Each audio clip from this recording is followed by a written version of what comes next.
믿기 어려운 일이 또 한 번 한국에서 일어났습니다. 캐나다에 사는 47세의 한 여성에게 어렵게 찾아온 딸은 심장 없이 태어났다는 충격적인 진단을 받게 됩니다. 중병을 가지고 태어난 귀한 딸에게 해줄 수 있는 건 아무것도 없었다고 합니다. 심장을 이식받지 못하면 이 아이는 단 하루도 살 수 없다는데요. 하지만 캐나다에선 공여자 찾기는 하늘의 별 따기였고 또한 캐나다의 빈약한 의료 수준으로는 아이를 살릴 수 없었다고 합니다. 백방으로 방법을 찾아보고 하게 된 그녀의 선택은 한국행이었습니다. 서울에서 그 아이는 혼자서 숨을 쉴 수 있을까요? 갓 태어난 아기가 심장이식 수술을 받을 수 있었을까요? 딸을 살리기 위해 전 재산과 모든 커리어를 버리고 한국으로 떠나는 여정 지금 시작합니다. 손수건 챙겨주시고요. 지금부터 영상 시작합니다. 구독과 좋아요는 진짜 감동을 더 멀리 보내는데 큰 힘이 됩니다. 저는 사라 밀러, 47세, 캐나다 밴쿠버에서 국제학교 교장으로 일하고 있습니다. 평생 아이들을 가르쳐 왔어요. 수백 명의 학생들이 제 손을 거쳐갔고 그 아이들이 성장하는 모습을 보는 게 제 삶의 전부였습니다. 하지만 정작 제 품에서 키울 아이는 없었어요. 결혼한 지 15년이 지나서야 임신 소식을 들었을 때 저는 울었습니다. 45에 찾아온 기적 같은 소식이었거든요. 남편 데이빗과 함께 아기방을 꾸미고 아기 이름도 지었어요. 에밀리, 우리 딸의 이름이었습니다. 그런데 임신 32주차에 갑자기 양수가 터졌어요. 응급실로 달려갔고 의사는 말했습니다. 미숙아로 태어날 가능성이 높습니다. 각오하세요. 에밀리는 태어났지만 손바닥만 했어요.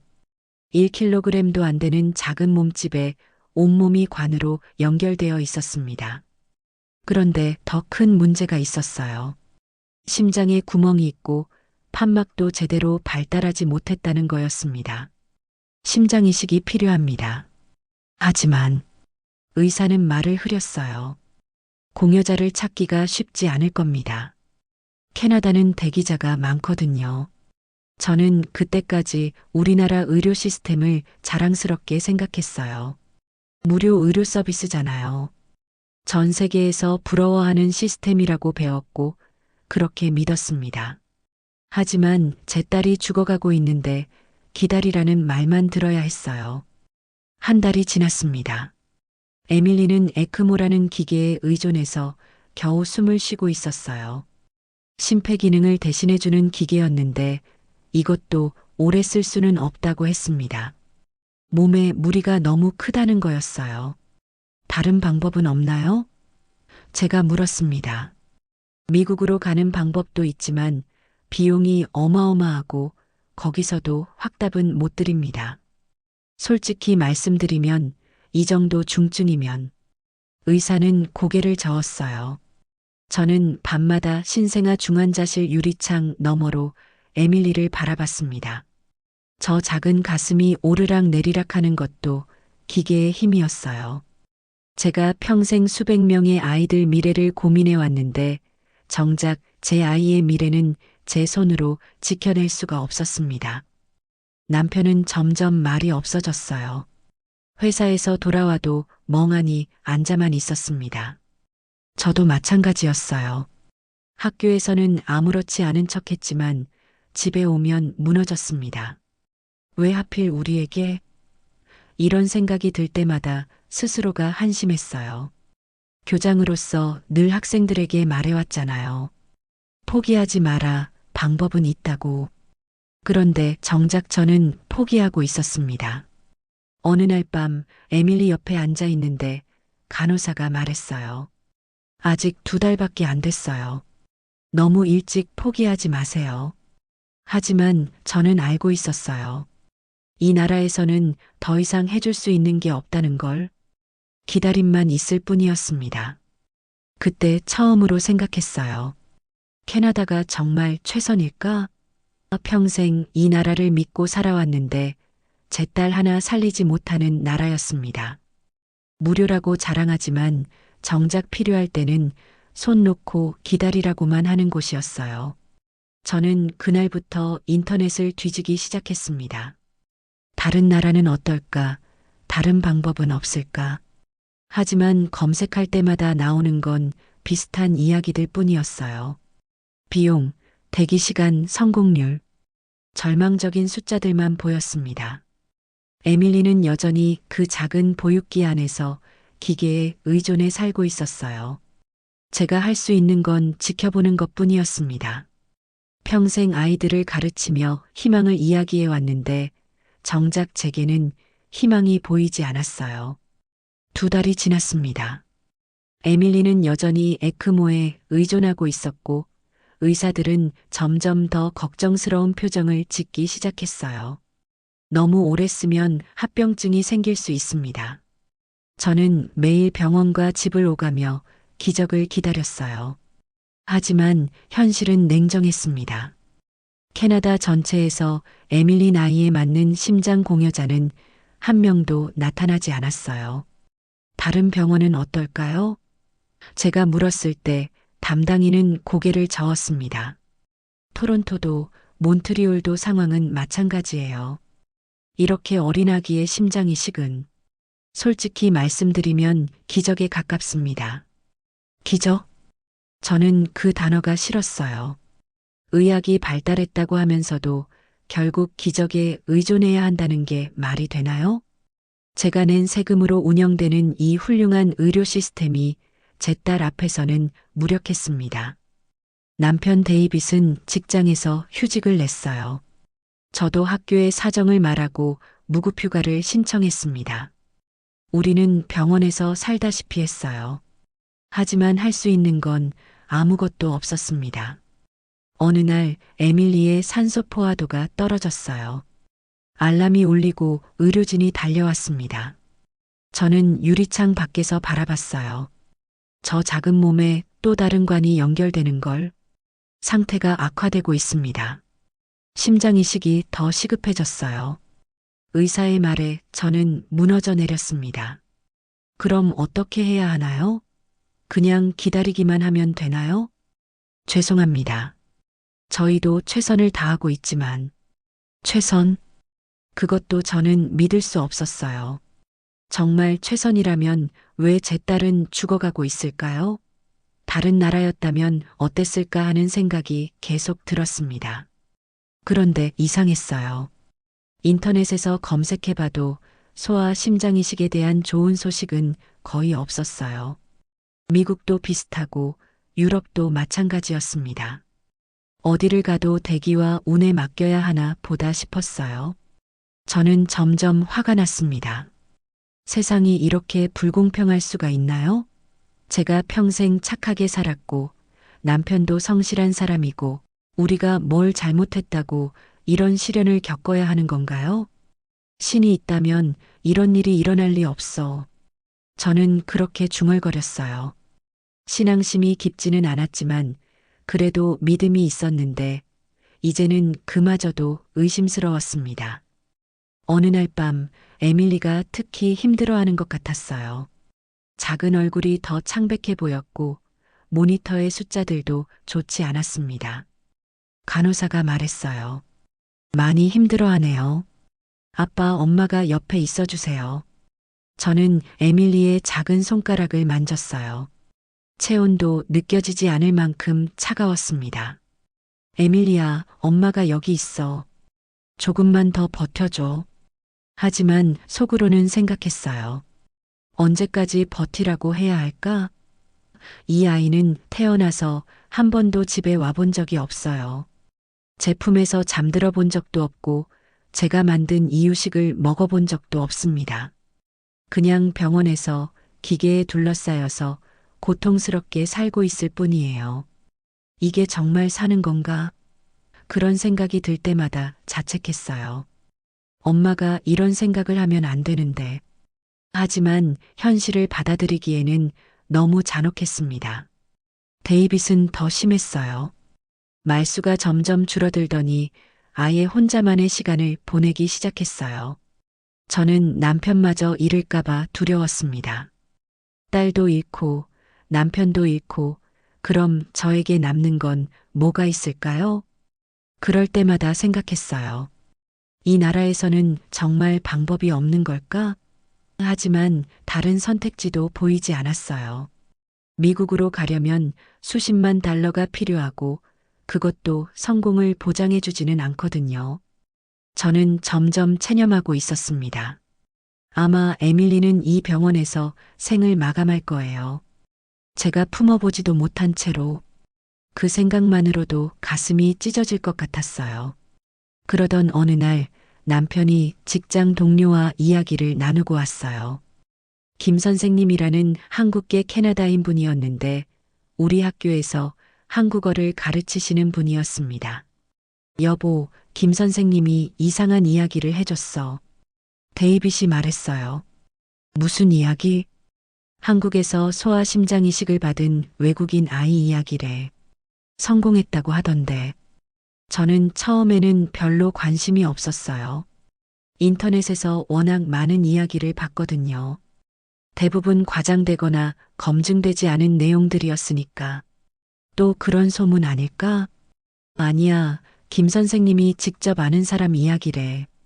한국에 이대목 동병원이라는 데가 있는데 거기서 외국 아이들도 많이 수술한다고 하더라고. 이대목 동병원. 처음 들어보는 이름이었어요. 저는 그날 밤 인터넷을 뒤졌습니다. 영어로 검색해봐도 자료가 많지 않았어요. 한국어로 된 사이트들이 대부분이었고 번역기로 돌려봐도 정확히 알기 어려웠습니다. 하지만 몇 가지는 확실했어요. 소아심장 이식에서 상당한 실력을 가진 병원이라는 것, 그리고 외국인 환자도 받는다는 것. 성공 사례들도 꽤 있어 보였어요. 정말일까? 저는 반신반의했습니다. 한국이라는 나라에 대해서 아는 게 별로 없었거든요. 삼성, 현대 같은 기업들, K-팝 정도, 의료 분야에서 뛰어나다는 인상은 없었어요. 다음 날 김 선생님을 직접 만나러 갔습니다. 정말 한국에서 그런 수술이 가능한가요? 김 선생님은 진지한 표정으로 말씀하셨어요. 사라, 한국 의료진들은 정말 대단해요. 특히 소아과 분야에서는 세계 최고 수준이라고 봐도 돼요. 제 조카도 한국에서 수술받았거든요. 비용은 어떻게 되나요?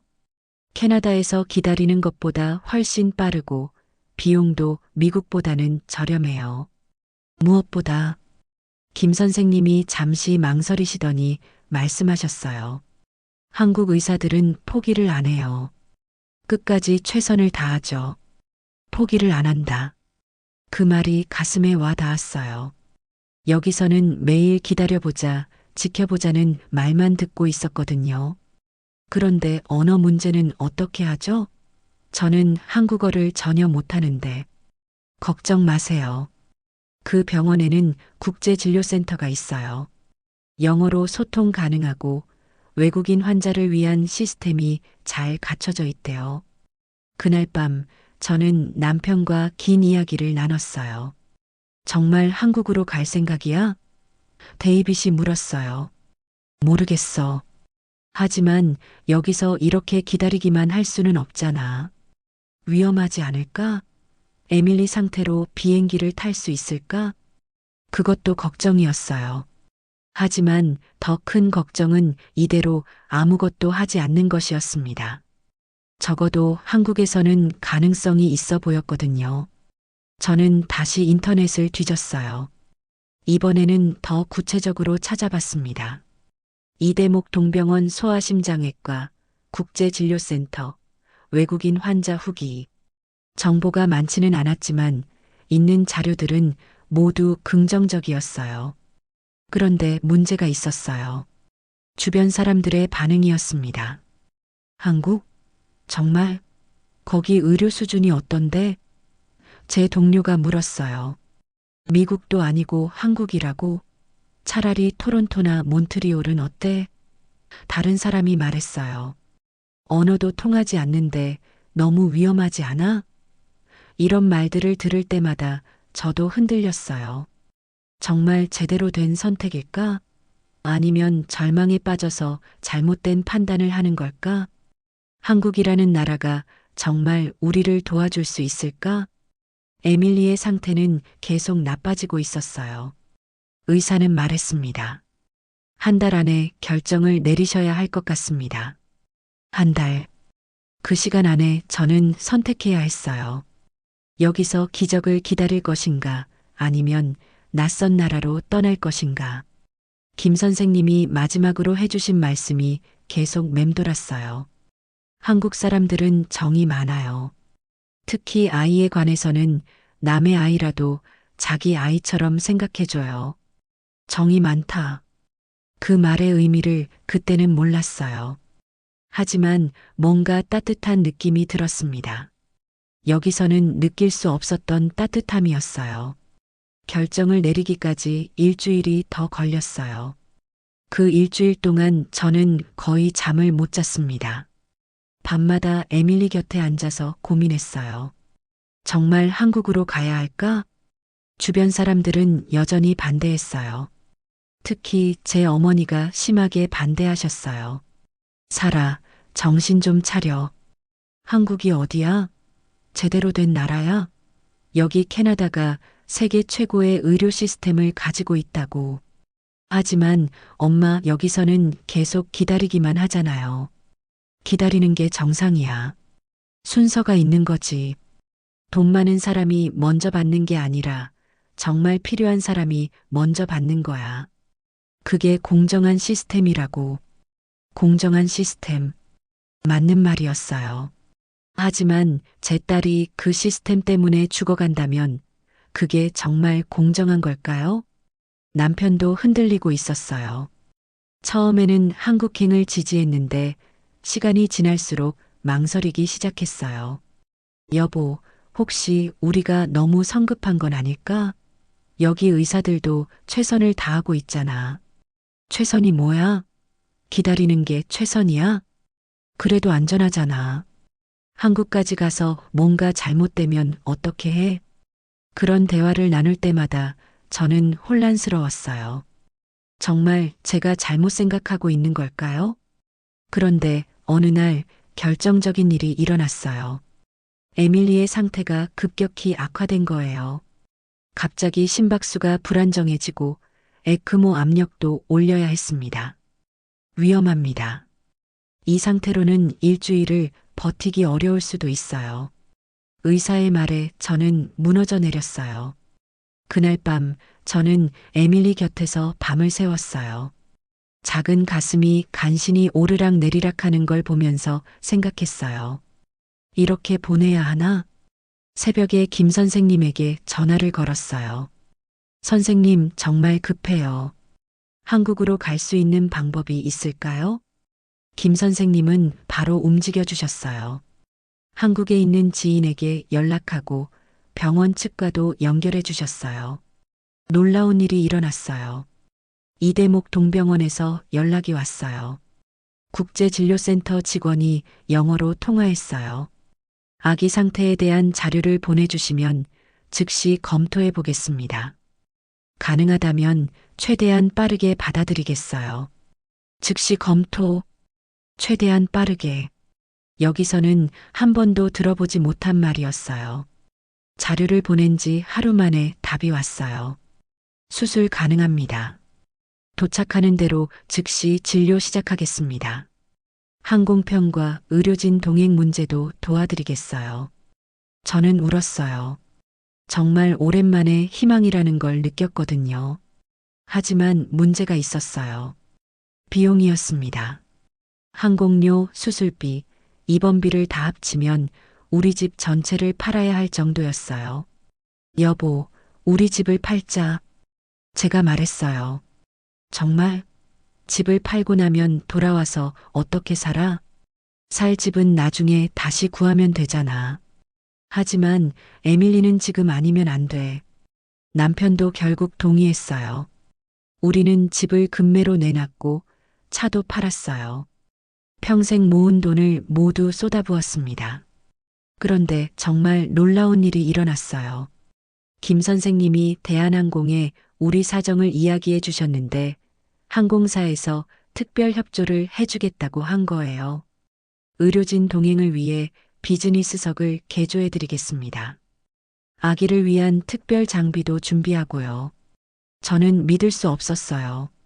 항공사에서 이런 일까지 해주다니. 여기 캐나다에서는 상상도 못할 일이었어요. 왜 이렇게까지 도와주시는 건가요? 아이를 살리는 일인데 당연하죠. 우리가 할 수 있는 건 다 해드려야죠. 당연하다. 그 말이 가슴에 깊이 박혔어요. 한국 사람들에게는 남의 아이를 살리는 것도 당연한 일이었나 보다. 출발 전날 캐나다 의사가 마지막으로 말했어요. 정말 위험한 선택입니다. 여기서 기다리시는 게 더 안전할 텐데. 하지만 저는 이미 결정했어요. 안전한 기다림보다는 위험한 도전을 택하겠다고. 제 딸을 위해서라면 뭐든지 할 수 있었거든요.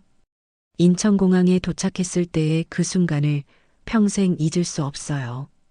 비행기에서 내리자마자 의료진이 기다리고 있었어요. 에밀리를 위한 특수 구급차까지 준비되어 있었고요.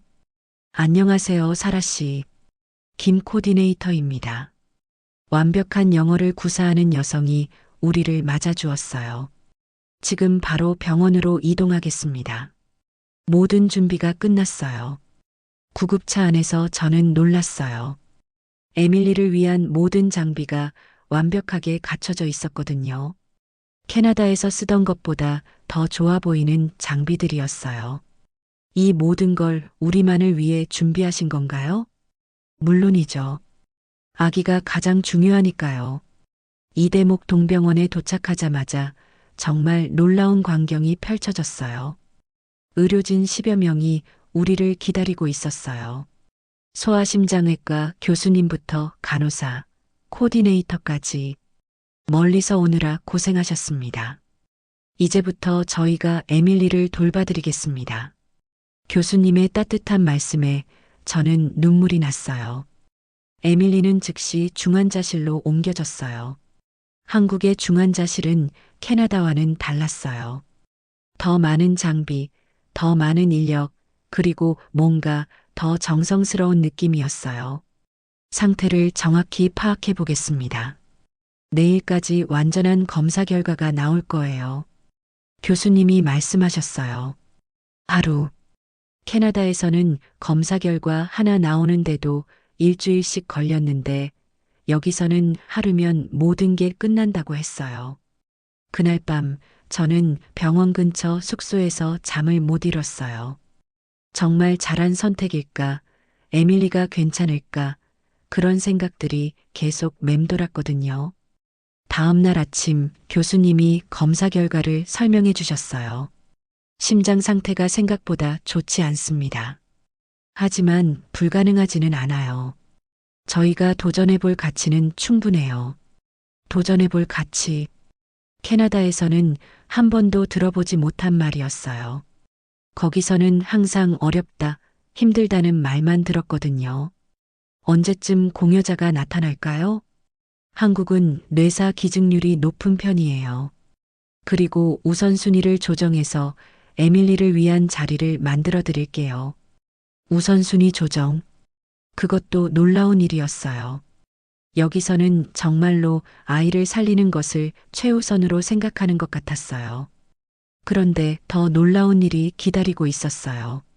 병원 복도에서 다른 외국인 가족을 만난 거예요. 몽골에서 온 가족이었는데 역시 아이 심장 수술을 위해 왔다고 했어요. 한국 의료진들 정말 대단해요. 우리나라에서는 불가능하다고 했는데 여기서는 가능하다고 하더라고요. 몽골 아버지가 말했어요. 그뿐만이 아니었어요. 러시아에서 온 가족, 카자흐스탄에서 온 가족도 있었어요. 모두 자기 나라에서는 불가능하다는 말을 듣고 한국에 온 사람들이었어요. 한국이 이렇게 대단한 나라였나? 저는 새삼 놀랐어요. 제가 알고 있던 한국은 K-팝과 드라마 정도였는데 의료 분야에서 이렇게 앞서 나가는 나라인 줄은 몰랐거든요. 며칠 후 더 감동적인 일이 일어났어요. 병원 직원들이 에밀리를 보러 와서는 예쁘다, 건강해져라 하면서 응원해 주는 거예요. 자기 일도 아닌데 진심으로 걱정해 주는 모습이 너무 고마웠어요. 그 중에서도 박 간호사님이 특히 좋아해 주셨어요. 매일 에밀리 상태를 확인해 주시고 저희 부부가 힘들어할 때마다 격려해 주셨어요. 사라 씨, 너무 걱정하지 마세요. 우리 교수님이 최고예요. 에밀리 꼭 건강해질 거예요. 그분의 따뜻한 말 한마디 한마디가 얼마나 큰 위로가 되는지 몰라요. 캐나다에서는 의료진이 이렇게 개인적으로 관심을 가져주지 않았거든요. 일주일이 지났을 때 드디어 소식이 왔어요. 공여자가 나타났습니다.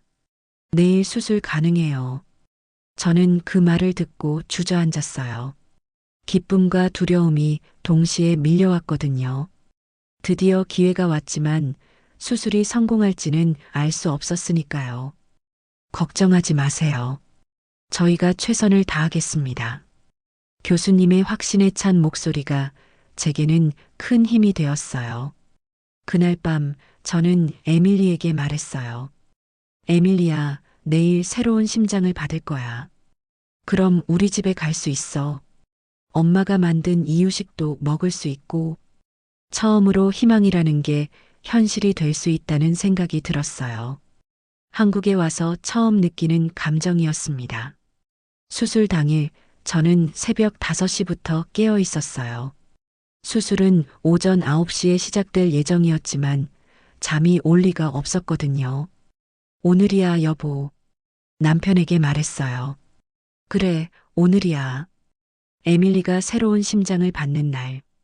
병원에 도착하니 의료진들이 이미 모든 준비를 마치고 있었어요. 교수님이 오셔서 마지막으로 설명해 주셨어요. 수술 시간은 대략 6시간에서 8시간 정도 걸릴 예정입니다. 하지만 예상보다 오래 걸릴 수 있어요. 아기가 작다 보니까 더 신중하게 해야 하거든요. 성공률은 어떻게 되나요? 에밀리 상태로는 80% 정도로 봅니다. 나쁘지 않은 확률이에요. 80%? 캐나다에서 들었던 50%보다 훨씬 높은 수치였어요. 그것만으로도 한국에 온 보람이 있었습니다. 에밀리를 수술실로 보내면서 저는 울었어요. 이게 마지막 일 수도 있다는 생각이 들었거든요. 에밀리야, 사랑해. 꼭 돌아와. 수술실 앞에서 기다리는 시간이 이렇게 길 줄은 몰랐어요. 시계를 봐도 시간이 가지 않는 것 같았어요. 남편과 저는 거의 말을 하지 못했어요. 너무 긴장해서. 그런데 놀라운 일이 일어났어요. 병원 직원들이 하나둘씩 와서 격려해 주는 거예요. 에밀리 수술 잘 될 거예요. 김 코디네이터가 와서 말했어요. 우리 교수님이 최고예요. 걱정 마세요. 박 간호사님도 와주셨어요. 심지어 청소하시는 아주머니까지 오셔서 아기 잘 될 거야. 걱정 마 하고 가셨어요. 자기 일도 아닌데 이렇게 관심을 가져주는 사람들을 보면서 저는 감동했어요. 한국 사람들은 정말 정이 많구나. 김 선생님이 했던 말이 이제야 이해됐어요. 수술 시작한 지 4시간이 지났을 때 간호사가 나와서 중간 보고를 해줬어요. 심장 적출은 성공적으로 끝났고 이제 새 심장을 넣는 단계입니다. 순조롭게 진행되고 있어요. 순조롭게. 그 말이 얼마나 듣고 싶었던 말인지 몰라요. 6시간이 지났을 때 또 간호사가 나왔어요. 심장 이식은 끝났는데 문제가 하나 있어요. 문제. 그 말에 저는 심장이 멎는 줄 알았어요. 뭔가 잘못된 건가요? 아니에요. 수술은 성공했어요. 그런데 새 심장이 에밀리한테는 조금 큰 편이라서 가슴을 완전히 닫지 못했어요. 며칠 더 지켜봐야 할 것 같아요. 가슴을 닫지 못했다. 그 말이 무슨 뜻인지 처음에는 이해가 안 됐어요. 그럼 계속 가슴이 열린 채로 있다는 말인가요? 네, 하지만 걱정하지 마세요. 이런 경우가 종종 있어요. 며칠 후에 부기가 빠지면 닫을 수 있을 거예요. 수술실에서 나온 교수님의 첫 마디는 성공했습니다였어요. 새 심장이 제대로 뛰고 있어요. 다만 가슴을 닫는 건 며칠 후에 하겠습니다. 저는 울면서 교수님께 인사했어요. 정말 감사합니다. 정말 아니에요. 당연한 일이에요. 에밀리가 건강해지는 게 가장 중요하죠. 당연한 일. 또 그 말이었어요. 한국 사람들에게는 아이를 살리는 것이 정말 당연한 일인가 보다. 중환자실에서 에밀리를 처음 봤을 때의 그 감동을 어떻게 표현해야 할까요? 가슴은 열려 있었지만 새로운 심장이 힘차게 뛰고 있었어요. 모니터에 나타나는 심박수가 이전과는 완전히 달랐어요. 힘이 있었어요. 심장이 정말 잘 뛰네요. 좋은 심장을 받았어요. 간호사가 말했어요. 그날 밤 저는 에밀리 곁에서 밤을 새웠어요. 새로운 심장이 뛰는 소리를 들으면서 그 소리가 세상에서 가장 아름다운 음악 같았어요. 며칠 후 더 큰 감동이 기다리고 있었어요. 중환자실에서 다른 환자 가족을 만난 거예요. 한국 분이었는데 2살 된 아들이 신장 이식을 기다리고 있다고 했어요. 1년째 기다리고 있어요. 언제 순서가 올지 모르겠어요. 그 어머니가 말했어요. 저는 미안했어요. 저희가 외국에서 와서 먼저 수술을 받았다는 게. 그런데 그 어머니는 오히려 저를 위로해 주었어요. 괜찮아요. 아이가 건강해지는 게 가장 중요하죠. 에밀리도 우리 아이도 모두 건강해질 거예요. 그분의 마음이 얼마나 넓은지 몰라요. 자기 아이도 힘든 상황인데 남의 아이를 위해 기뻐해 주다니. 일주일 후 드디어 에밀리의 가슴을 닫는 수술을 했어요. 이번에는 2시간 만에 끝났어요. 이제 정말 끝났습니다. 에밀리가 완전히 회복됐어요. 교수님의 말씀에 저는 바닥에 주저앉아 울었어요. 정말 끝났다. 길고 긴 악몽이 끝났다. 에밀리가 살았다.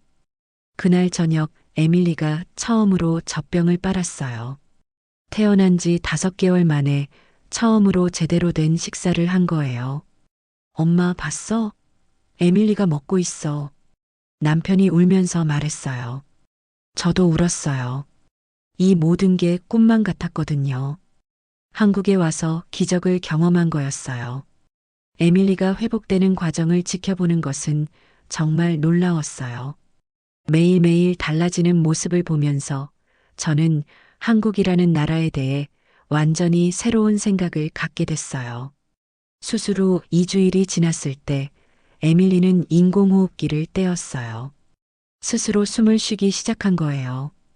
그 순간 저는 울었어요. 태어난 지 5개월 만에 제대로 된 숨을 쉬는 우리 딸을 보면서 이제 정말 괜찮아졌네요. 박 간호사님이 눈물을 글썽이며 말씀하셨어요.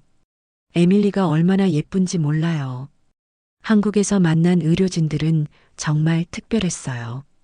그들에게는 환자가 단순히 환자가 아니라 가족 같은 존재였어요. 에밀리의 작은 변화 하나하나에도 함께 기뻐해주고 걱정해 주었어요. 3주가 지났을 때 에밀리는 드디어 중환자실에서 일반 병실로 옮겨졌어요. 그리고 그때 저는 또 다른 감동을 경험했어요.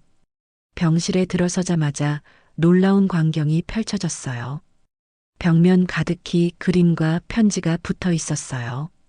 병원 직원들과 다른 환자 가족들이 에밀리를 위해 그려준 그림들이었어요.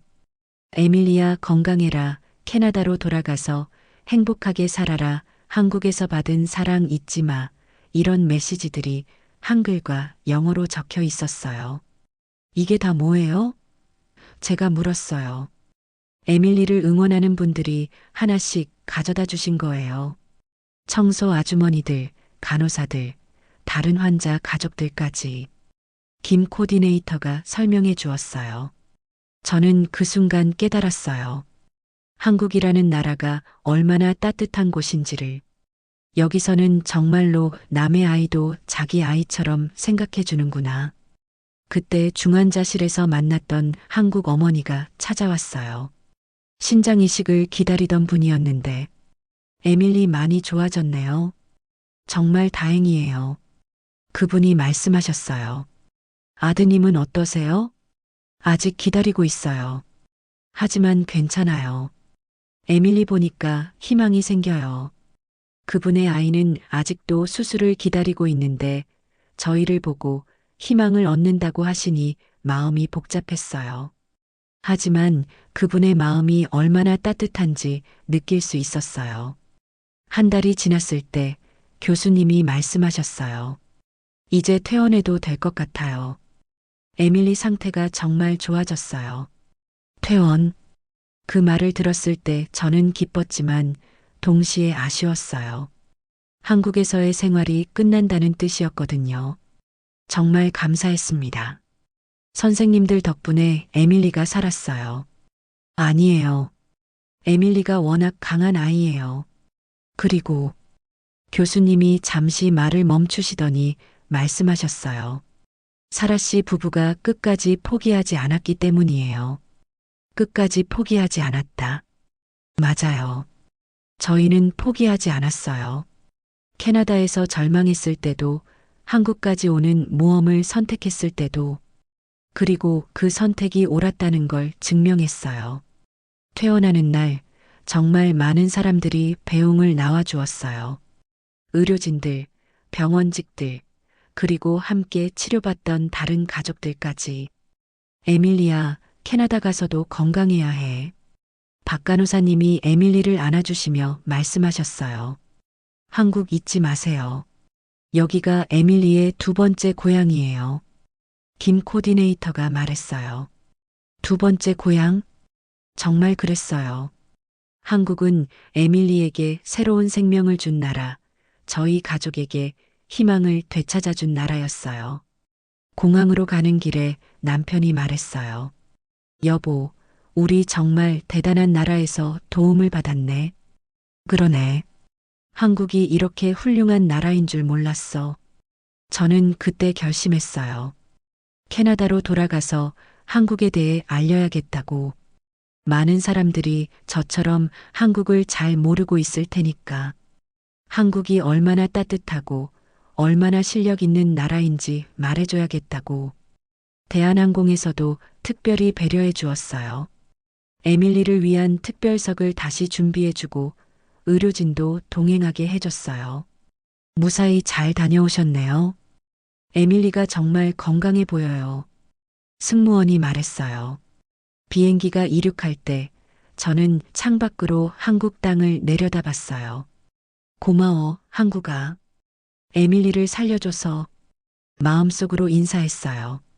그때 확신했어요. 한국은 정말 대단한 나라라고.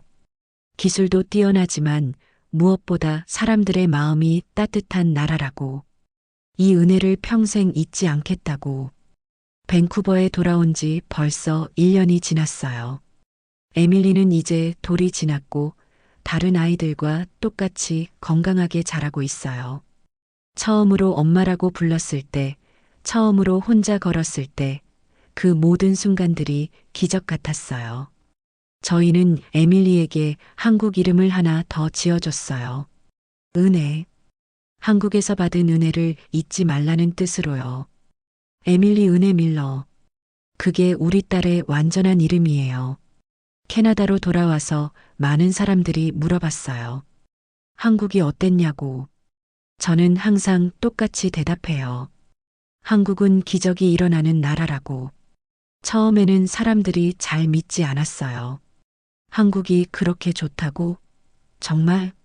하면서 의심스러워 했어요. 하지만 에밀리를 보면 모두 놀라워해요. 이렇게 건강한 아이가 될 줄 몰랐다고. 김 선생님은 지금도 자주 연락해 주세요. 에밀리 어떻게 지내냐, 한국 음식 먹이고 있냐 하면서 챙겨주세요. 그분 덕분에 저희가 한국을 알게 됐고 에밀리가 살 수 있었어요. 몇 달 전에는 한국에서 편지가 왔어요. 박 간호사님이 보내주신 거였어요. 에밀리 근황이 궁금하다면서 사진도 보내달라고 하시더라고요.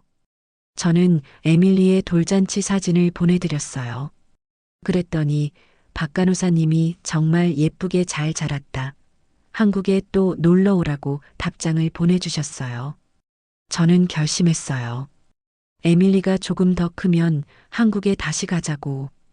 에밀리에게 자기를 살려준 나라를 보여주고 고마웠던 분들께 인사드리자고. 요즘 에밀리에게 한국어를 가르치고 있어요. 안녕하세요. 감사합니다. 이런 간단한 말들부터 에밀리가 한국어로 감사합니다라고 말할 때마다 가슴이 뭉클해져요. 학교에서도 기회가 있을 때마다 한국 이야기를 해요. 학생들에게, 동료들에게, 학부모들에게 한국이라는 나라가 얼마나 대단한지 아느냐고. 교장 선생님, 한국이 그렇게 좋은 나라예요? 학생들이 물어봐요. 그럼 정말 좋은 나라야. 사람들이 따뜻하고 기술도 뛰어나고 무엇보다 포기하지 않는 나라야. 포기하지 않는 나라. 정말 그래요. 한국 사람들은 포기를 모르는 것 같아요. 어려운 수술도 복잡한 상황도 모든 걸 해결해 내더라고요. 가끔 에밀리를 안고 있으면 생각해요. 이 아이가 한국에서 받은 새로운 심장으로 살아가고 있다는 걸. 그 심장은 한국 어린이의 것이었어요. 그 가족의 아픔 위에서 우리 딸이 살고 있는 거예요. 그래서 더욱 감사하게 살려고 해요. 에밀리가 받은 이 생명을 헛되이 쓰지 않으려고요. 그리고 언젠가는 다른 누군가를 도울 수 있는 사람으로 키우려고요. 남편과 저는 이제 한국을 사랑해요. 한국 드라마도 보고, 한국 음식도 먹고, 한국 문화에 대해 배우려고 노력해요. 에밀리가 자기의 두 번째 고향을 자랑스럽게 여겼으면 하거든요.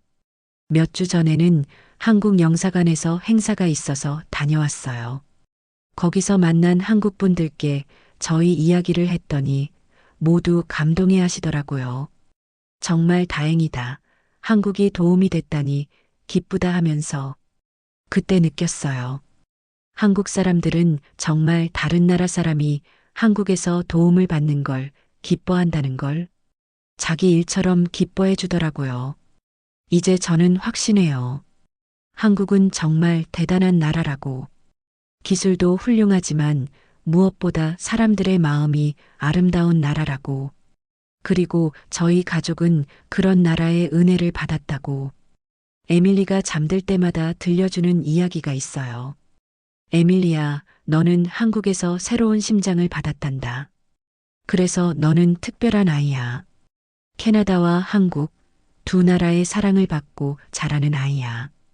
에밀리는 아직 어려서 이해하지 못하지만 언젠가는 알게 될 거예요. 자기가 얼마나 많은 사람들의 사랑을 받았는지, 얼마나 소중한 생명인지. 저는 평생 이 이야기를 전할 거예요. 한국이 얼마나 따뜻한 나라인지, 한국 사람들이 얼마나 정이 많은지, 그리고 한국이라는 나라가 저희 가족에게 얼마나 큰 기적을 선물해 줬는지. 세상에는 아직도 많은 사람들이 절망하고 있을 거예요. 저희처럼 아이가 아픈 부모들, 희망이 보이지 않는 사람들, 그런 분들에게 말해주고 싶어요. 포기하지 마세요. 세상에는 한국 같은 나라도 있어요. 한국에서 받은 사랑을 저희도 누군가에게 전해주고 싶어요. 도움이 필요한 사람이 있으면 도와주고, 절망하는 사람이 있으면 희망을 주고, 그게 한국에서 배운 삶의 방식이에요. 에밀리야, 너는 정말 축복받은 아이야. 두 나라의 사랑을, 수많은 사람들의 정성을 받고 자라는 아이야. 그러니까 너도 언젠가는 다른 사람들에게 그런 사랑을 나누어 주는 사람이 되렴. 여러분은 언제 한국이 따뜻하다고 느끼셨나요? 저처럼 직접 경험해 보신 분들이 계실까요? 이 이야기가 마음에 닿으셨다면 여러분의 생각도 댓글로 들려주세요. 한국에 대한 여러분만의 특별한 경험이 있으시다면 더욱 좋겠어요.